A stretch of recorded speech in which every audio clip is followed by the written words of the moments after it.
I've been doing this 16 years, and I tell people all the time when we're out there practicing, I've coached one kid that could get away with not practicing and be just $1 million on Friday night. Just one, because he was that athletic.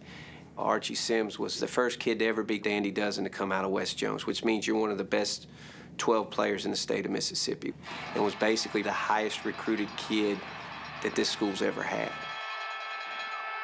I'm the type of person, you know, when they say school is not for everybody, I really don't think it's for me. When I graduated, on signing day, I signed with Mississippi State. But, you know, I didn't have the grades or whatever, so I ended up going to Jones Junior College. Mississippi State would make him recommit every year so he wouldn't get recruited by other schools.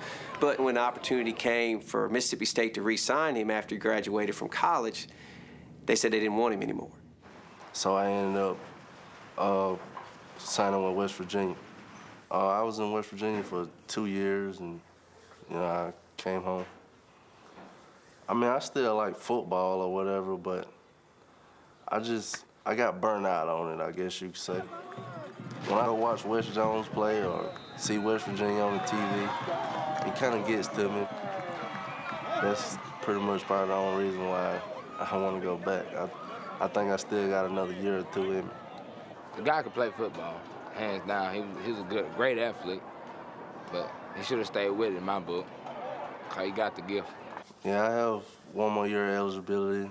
I mean, I've kind of been thinking about it, using it, but I don't know. We'll just have to see.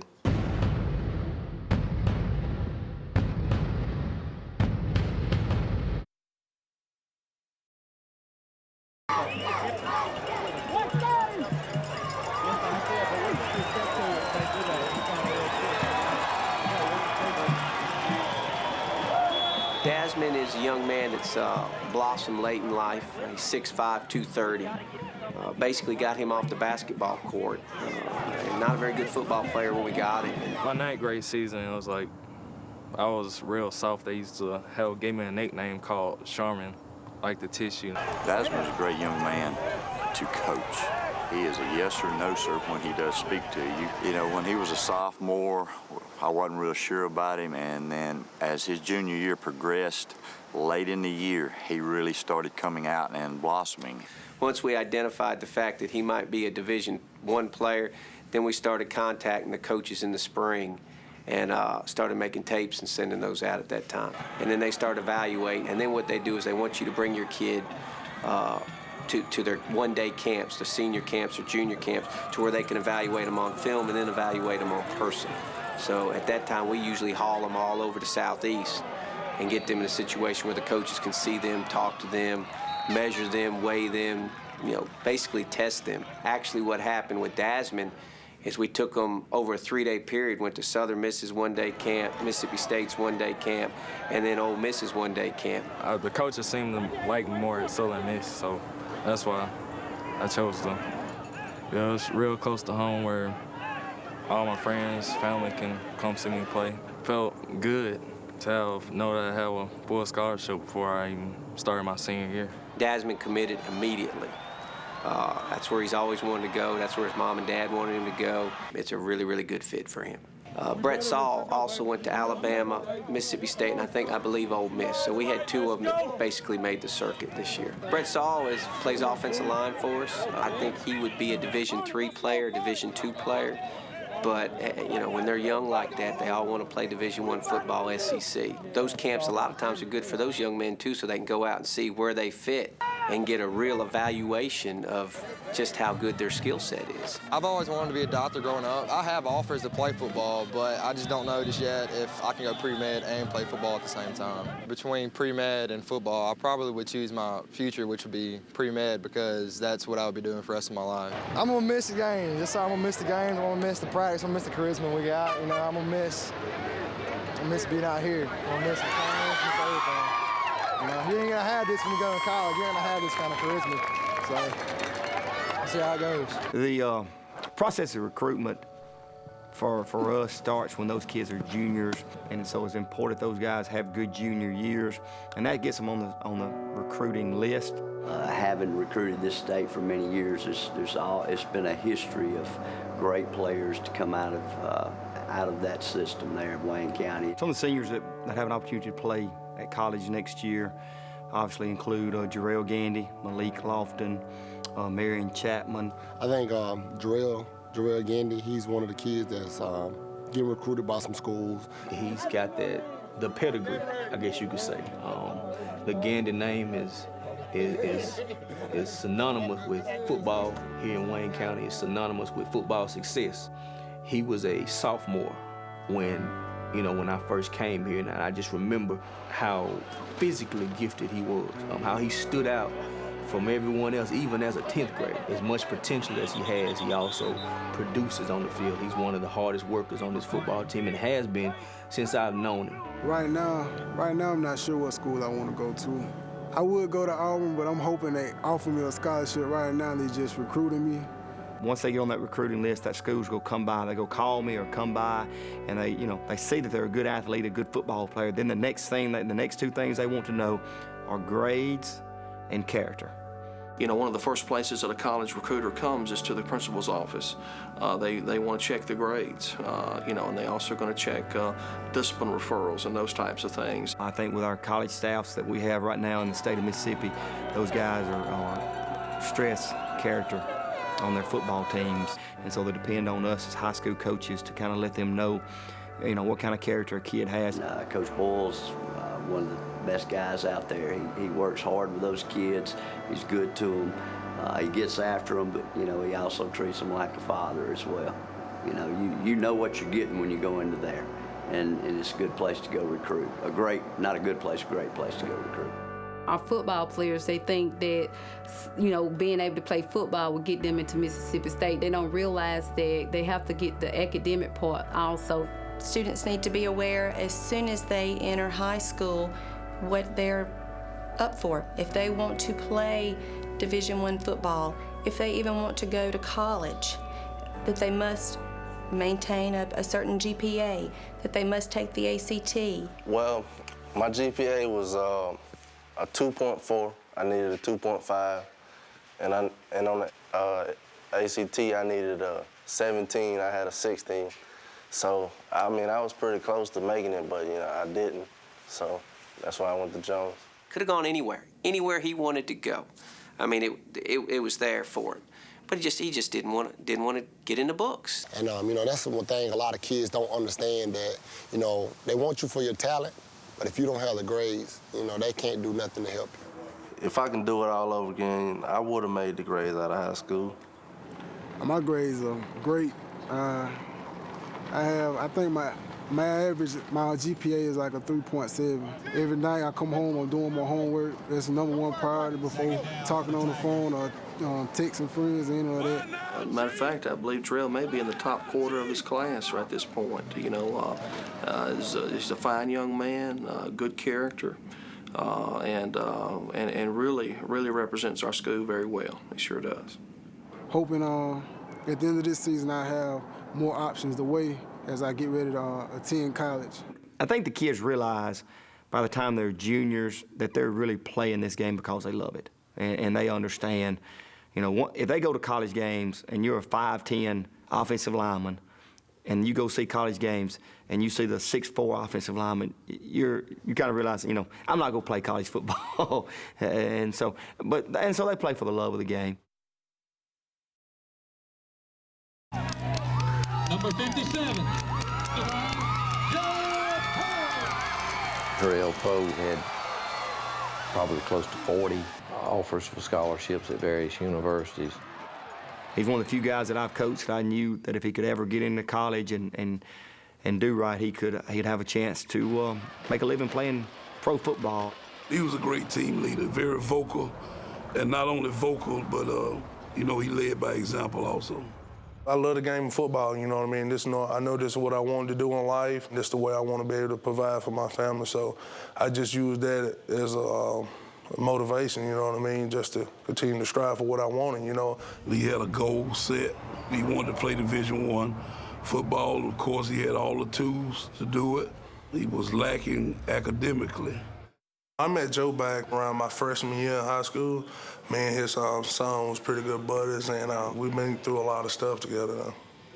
Joe is a guy that kind of took Jarrell Poe under his wing, counseled him, gave some good advice, and kind of helped Jarrell through these tough times. Jarrell and I became friends, and as his recruitment process started, the absence of his father at home kind of dictated that we have a central gathering point and someone to field phone calls, and he and his mom asked that that be me. Coach O, he came over and he recruited me pretty hard, and that's when I ended up at Ole Miss. But it was pretty hectic going through the recruiting process because he had a lot of guys coming at you a lot of different ways. Before he didn't have the grades, he was not a qualifier coming out of high school, but he was a big-time D1 prospect, and he's one of the exceptions where, because he didn't have the grades, those colleges still wanted to sign him, knowing that he was going to have to go to a junior college or a prep school somewhere. The academic side, the qualification with NCAA was all kind of wild and new to me. You know, what do you mean, you know? Chinese math may be easier to figure out than the NCAA requirements for eligibility. NCAA requires a certain GPA combined with an ACT score on what they consider to be core classes.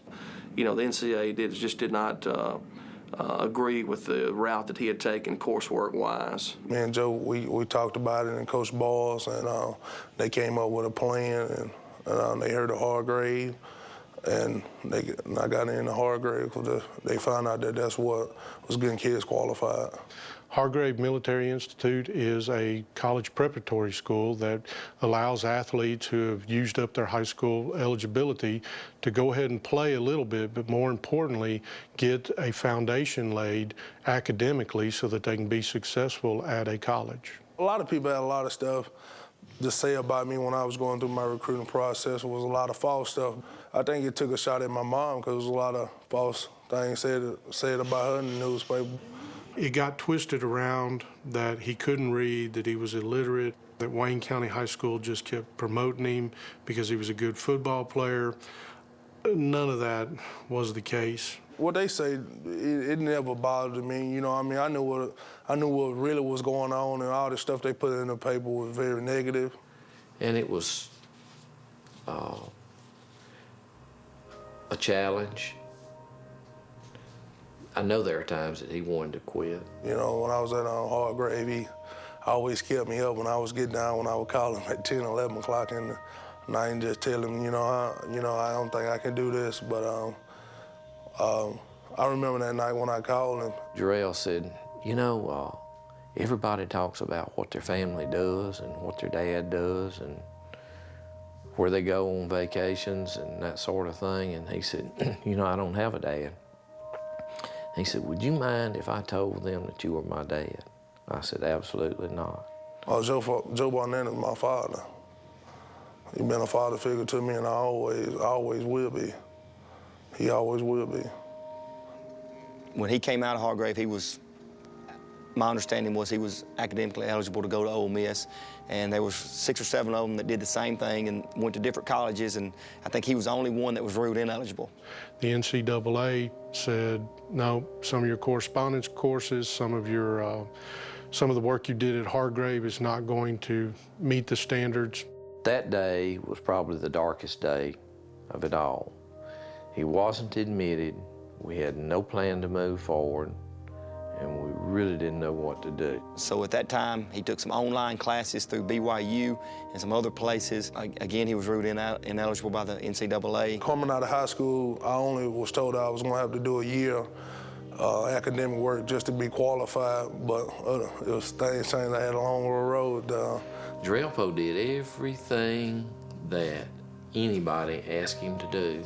At that time, they told him he could go to Ole Miss for a year, and if he proved he could do the college classwork at Ole Miss, and he would be ruled eligible. So he did that, and they did rule him eligible the following summer.